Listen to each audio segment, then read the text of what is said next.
देश भर में दिवाली का त्योहार 20 अक्टूबर को मनाया जा रहा है। इस दिन लोग घर में भगवान गणेश और माता लक्ष्मी की पूजा अर्चना करते हैं। इसको लेकर मान्यता है कि आज ही के दिन भगवान राम 14 साल का वनवास काटकर माता सीता और भाई लक्ष्मण के साथ अयोध्या लौटे थे, जिसकी खुशी में उनके आगमन में अयोध्या वासियों ने दिए जलाकर उत्सव मनाया था और उनका खूब स्वागत किया था। लेकिन क्या आप जानते हैं कि अगर भगवान श्री राम के लौटने की वजह से दिवाली मनाई जाती है तो इस दिन लक्ष्मी और गणेश की पूजा क्यों की जाती है, इसके पीछे का कारण आखिर क्या है?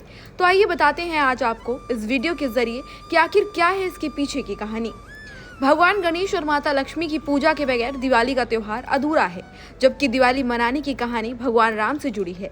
ऐसे में ये जानना जरूरी हो जाता है कि दिवाली पर माता लक्ष्मी और भगवान गणेश की पूजा का ही विधान क्यों है।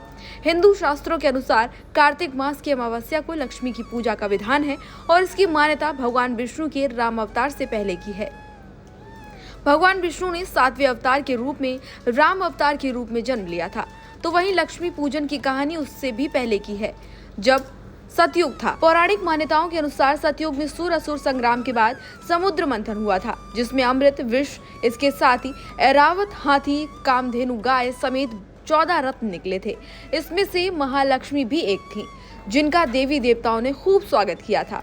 इनके निकलने के बाद ही कार्तिक मास की अमावस्या के दिन माता लक्ष्मी और भगवान विष्णु का विवाह हुआ।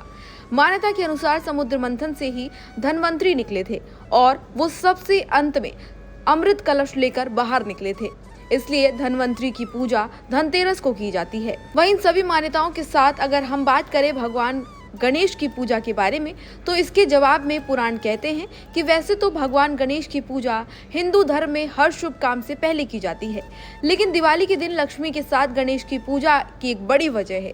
इसकी वजह यह है कि जब माता लक्ष्मी का जन्म समुद्र मंथन के दौरान जल से हुआ और जल का स्वभाव जैसा चलना होता है, उसी तरह से माता लक्ष्मी का स्वभाव भी है।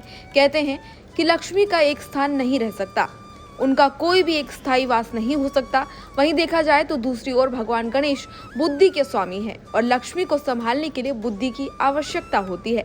बुद्धिमान के पास ही लक्ष्मी हमेशा स्थिर रहती है, इसलिए लक्ष्मी को स्थिर रखने के लिए भगवान गणेश की पूजा उनके साथ ही की जाती है। इन सभी मामलों पर अगर हम हिंदू शास्त्र को जोड़े तो इसके मुताबिक समुद्र मंथन सतयुग की घटना है, जबकि भगवान श्री राम का लंका पर विजय प्राप्त करना और अयोध्या वापस लौट कर आना त्रेता युग की घटना है।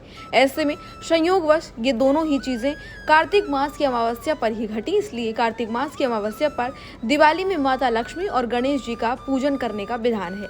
फिलहाल इस खबर में जानकारी इतनी ही। इसी तरह की तमाम और अन्य जानकारियों के लिए देखते रहिए भारत एक्सप्रेस।